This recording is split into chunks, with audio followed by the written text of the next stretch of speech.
it is the worst either. And again, T1 does love playing aggressive, and the Lee slots into that game plan. As I really like the KT comp. I think the Lee is the only oddball out here where Pioshik trying to make a play here for the Skull Crab. Well, the spear is going to land, and now a chance to smite it. Yeah, Owner's going to get that smite down, as the knockback also going to miss. As they do engage on a carrier, but that is a Leona. Barrel! Flash over the wall as Barrel makes the play! And first blood goes to KT. Faker isolated and will go down. It's 2 kills to KT. Carrier still level 3. Kind of awkward for him, and Deft is going to go on a back finally. That's tier and cheat.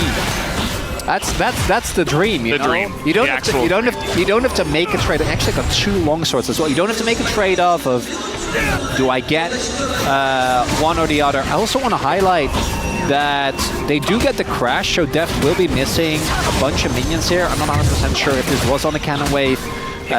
They'd have to back eventually, so that back timing is a little bit rough. It's also, I think, the reason why we see that Guma is ultimate as well, just trying to maintain pressure on that wave, even in a 1v2 scenario. I do want to highlight, like, we're talking a lot about KT, because I think KT already this early look way better than what we've seen of them thus far in summer. If you look at the T1 comp, their team fighting is still going to be insane, right? So for me now, the question becomes, can KT maintain his pressure? And a 4-man dive will be a great example. This is a lot of pressure. Yeah, I like the word you use, as they're trying to turn on the Deft though. He's so low and he will be taken out as no stun goes on Aguma, and BDD can't even get the kill. Flash rock, no, he misses. And Carrier, well, he's probably going to go down here, but they don't get Guma, and a 1-for-1 trade in a 4-man dive is not what you want to see. Guma also picking up a kill. Oh, really big there. As, the setup. Yeah, trying to make this play onto the Cassante. He does all out the Skarner under the turret, and now Zeus has to flash away. Going back in onto the all-out Cassante. Not sure about that one. Impale on a both. Do they have the damage? So perfect. Goes in, assassinates the Nidalee, and now he's totally fine. Zeus with 0 mana. And eventually he's just gonna die. I mean, there's nothing he can do here with no mana, no health. BDD picks up the 2nd kill. BDD. The fans are chanting, trying to get T1 back on the horse here, but at this moment in time, KT, they've risen to the challenge. You know, today's the big day. They've had a really rough couple of weeks, 3.5 weeks, you could say, or I guess 2.5 weeks at this point, and just trying to get their first big win here against T1 after they got their first win. I'm just saying, Valdez, KT challengers did beat T1 challengers in this very arena today. And missed his Mystic shot on the cannon. I tried to... Series could happen. I'd sign up for that, though. That's still it's being taken towards the top side of the map, and I want to try and go for a cross map. Well, they're going to try now. Flash for flash. Just now even Owner's going in there. I don't know what Barrel said to these guys, but they're really trying desperately to capitalize on this Alistair with his ult down. Zeus is having a lot of trouble dealing with BDD on the turret right now, and BDD actually going to wall on in. He wants more. He wants the kill. To enjoy the powers of a M-Tech Soul, but outside of that, might be a little bit rough, as we do see the mid lane as a lot of pressure on Perfect, but they do know this is happening. Yeah, they really want to turn this around. Do KT, the all-out goes in on Owner. They're going very deep for this one. Perfect getting very hypey with it, and now Barrel in a little bit of trouble. He's going to have to go to the Unbreakable Will as they overcommit to that one, not expecting. Hits his ultimate there, which wasn't his fault, right? Like, it was just the angle of being dragged by Perfect that didn't allow him to hit it. That maybe could have been a difference, but they do have enough members. Now the gold's going to be basically even. Yes, KT will get this dragon, but it really does feel like they could have probably done that and just have Perfect. Just have to flash away from that one, trading with Pioshik. Do you think that's still a win for KT? Looking for these practice plays, definitely a good call was Carrier? Yeah, he's going in. I mean, he can't get out at this point, so just trying to open it up for Guma, but down will go Carrier. Now Guma's got to run away. So that's a pick. So a lot of poke coming in. onto Barrel, onto Perfect, even BDD taking a big chunk, but now the damage onto this Dragon getting pretty low. They do want to get this Chemtech Soul before the fight, but Perfect goes low. There's the Chemtech Soul, as Barrel doesn't have his ult, and now the flash on in, and down will go Deft, who had flash available, just gets assassinated, and Barrel will go down too. So the Chemtech Soul does go over to KT, but it's 2 kills for T1, and should absolutely be there. He's still not getting there. Realistically, the moment that he just sticks around, there's no way. Zeus doesn't care about walls, and if he doesn't get Deft, they don't get Nash. Using this inner in the 15 seconds, that's fine. That's not bad at all. Yes, you're still in a deficit. I mean, if it takes 30 seconds, maybe T1 just go for the Elder though. He is Scar. Oh, look at that. KT are realizing like we hit that onto him, as now it's just going to come down to a straight up Elder flip. Macro out the window. Keep him out. This is just what they're going for. Look at Perfect's health bar. They're just going to impale Deft in again as he doesn't use flash again. And Pyoshik is not going to be able to get it. This game is over. Everybody on the side of KT just going to be isolated and ripped apart as T1, they get the Elder, they get the fight, they will get game number 1. It is not Challengers, baby. It's just LCK. As KT, they get close, but that fight, basically everything went wrong. Deft eats a spear, gets impaled, Pyoshik doesn't get the flip, Perfect goes down before the fight as well and truly began. And it is going to be T1 going up for a much better showing, but game 1 still going as expected. With this type of setup, not the amount of peel that you'd like to have. I think ideally with a Jinx composition, right? Jinx Kench, Jinx Fresh is normally what we see. It's kind of the opposite approach where Vi could just cut the thing. Yeah, but you don't have to cut if they're tater tots. Meanwhile, in the top lane, Perfect, he's just going to burn down. That is first blood. He's keeping his ward safe as well. And I think T1 make the right call here, end up getting the back. There's really, I think, a great opportunity with Deft having the Summers up to try and look for a dive, especially because Owner is towards the top side of the map.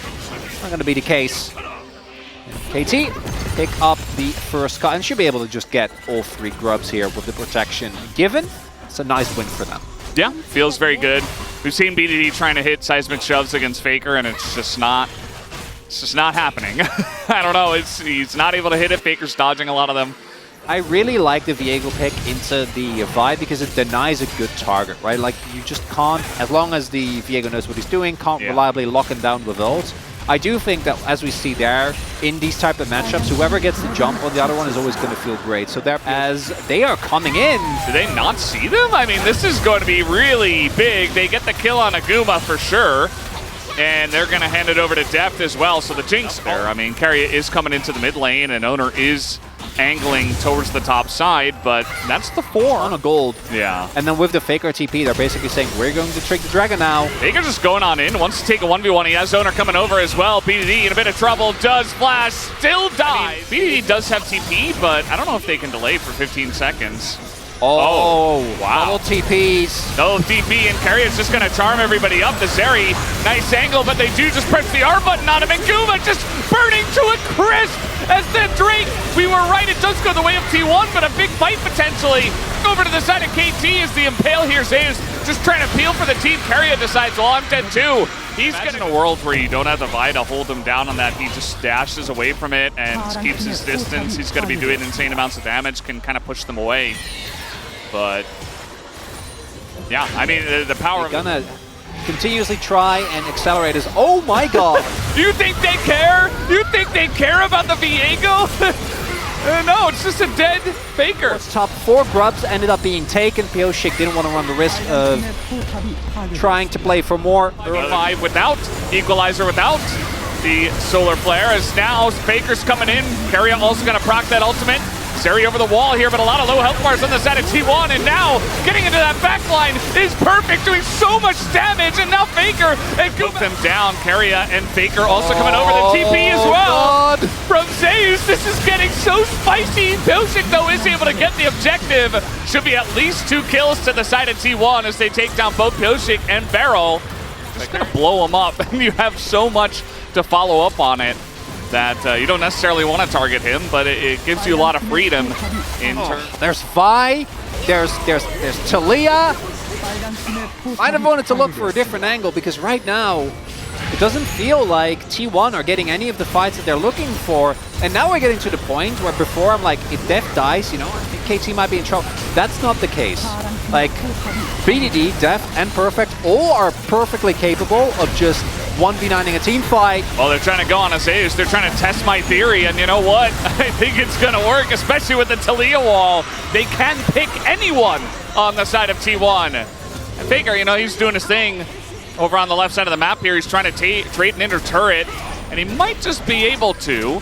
Only 14 seconds left on the Rebel Baron power play, but KT are going to utilize that last little smidgen of it, and they should be able to take this inhibitor. And look for more. Actually, they're going to force the TP out of Faker. Deft is excited. That's a cooldown we got to be looking out for. Is Perfect. Yeah, the wall is good.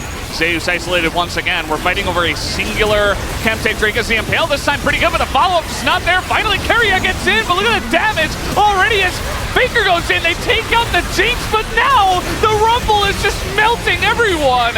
As he is full health, Guma desperate to try to do something, but it's not gonna matter. You talked about it, Chronic. There's so many threats on this KT roster. From this far ahead, they will absolutely destroy you, and that might just be the end of the game.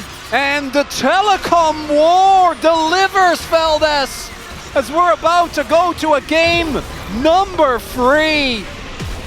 KT got control in the early game in game 1 and then weren't able to close it out. And when Perfect died, I'm like, oh no. Yeah. That's not what you want to see, but he bounces back.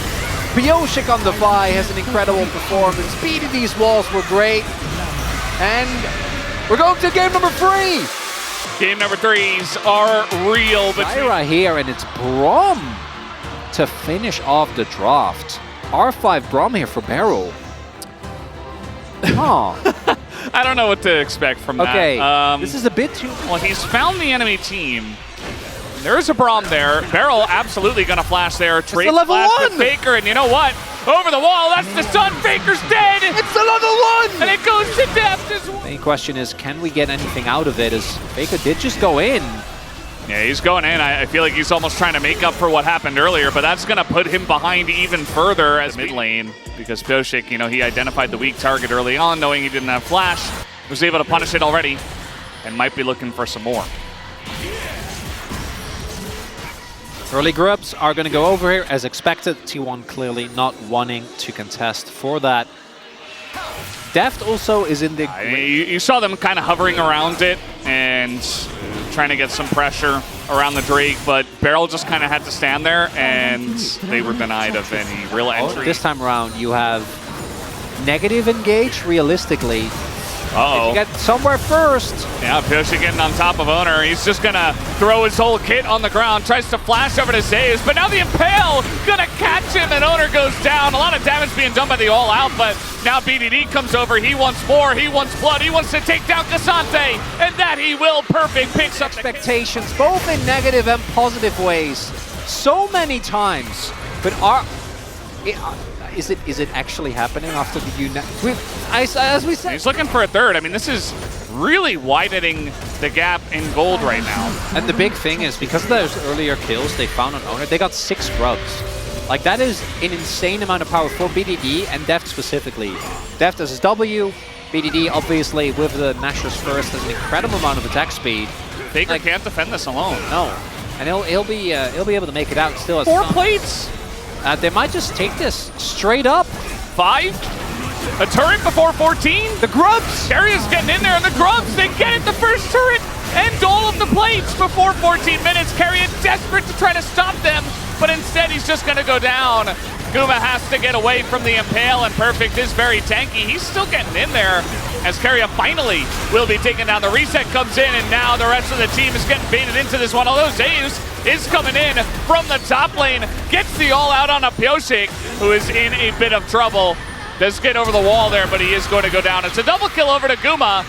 And did KT overextend as BDD finally makes his way back? He's looking for a bit more as Guma will get away. Zeus' stun does come down, but that is Kazante, ladies and gentlemen. Real, not against Skarner, and Owner's in a bit of trouble, but he drops down the ult, and now the follow-up comes in from T1 as Pyosik has to flash away. But here comes Deft, he's doing a lot. Faker trying to pop him out of this fight, actually, but the first kill will go on Aguma. Faker does get the assassination, but Pyosik is Zeri, and now he has gone back into the Viego form as the Impale again is going to miss. And I mean, I don't know how he keeps missing it, but it's okay. He's got some rocks to throw, and he's going to throw it into that front line, into both of them. There's no escape for the two members of T1. They will both be killed by Pyosik. Yeah, no, it's a bit of an issue. I mean, KT just got such a huge lead, and they have the confidence they can beat T1 because they won in game 2. I love that highlight on the experience there as well. Owner is playing Zyra into Viego. Like, obviously, the gold is going to be skewed because of how fat Pyosik is, but he really has a realistic chance of stealing this. But this is the first relevant soul, and Ezreal, yeah, they have to flip it on this fight. It's all or nothing. I don't know if they can get to the pin in time. Owner can get there. No! No, they're just not going to get there on time. It's just a Hextech soul, just like that, and they want to take the fight after, but Zeus, he goes in, and you know what? He's trying to get on top of a Sonya's BDD, who is going to live for now. He goes in, he gets the sweep onto 2. As he gets pretty low, they take him down, but Pyosik's still alive. No resets! But no resets, and Guma now is shelling them down. How did T1 win this fight? How is this happening? As Perfect now all alone, he's going to be taken down at T1. Lose too much of the base, right? They gave up an individual lowers. Here comes the combo. It's Beryl, and he's Braum, and he is very tanky, and he's actually going to get away. As now Two-Shot Barrage used to try to get Beryl there, but at the end of the day, he survives. It is going to take him out of the fight, and meanwhile, Faker utilizing that Baron buff in the top lane. The Elder has spawned. So, here we go. Two-Shot Barrage. Decent amount of damage already. Owner eating some damage from the Elder Drake. It's going to come down to positioning and the way this fight is going to break out. For KT, I think you want to play slow. Faker TPing to get pressure on the side wave. Join the rest of his team. Doesn't run the risk of getting caught. Hextech Soul already getting some nice value with those Mystic shots. And KT, you know, they've dragged this Drake over to their side, and they're just allowing T1 to try to tank it up. As Keria looking for an engage, but he's getting extremely low. Has to go into his ult. Now he has to engage, but it comes down to a flip, and it goes to Pyosik. As BDD goes in, immediately the Braum goes down. The supports are out, but the resets are coming in, and the Elder Drake is doing its job. Faker and Guma still alive, though, as now trying to go back in here is Zeus. Not sure about that, as Pyosik going to be there. Even with the Elder buff, oh, they're going it was Baron. a tough one. Smite. And then the fact that the fight is even remotely close, testament to T1's ability to fight. Guma, I imagine his damage number within that time. But I don't think it's done. Yeah, I don't think they can end the game really on this. Let's see. I mean, this top inhibitor should definitely go down, right? Double buff. We get the cool colors going on. We got Exodia here. And T1 can't really fight this yet. The TP's going to come in as well, just 100%. Oh, I would love it. KT, just send it. Try to end it. 20 Look seconds. At the Hextech burn. 20 seconds. They got the burn. They got the Hextech. They're trying to go for these Nexus turrets, but the wave is cleared. 10 seconds. Kind of. I mean, this Nexus turret is going to go down. And KT looking for the end. And 3 seconds to 1. No Elder buff left, but the damage is ticking. And down will go Zeus. Keria extremely low, and finally he did it impale. He impaled an enemy. He finally did it, and KT, they will finally get a big win here in the LCK as they take down T1 at their own T1 home ground and get the biggest upset I think we've had.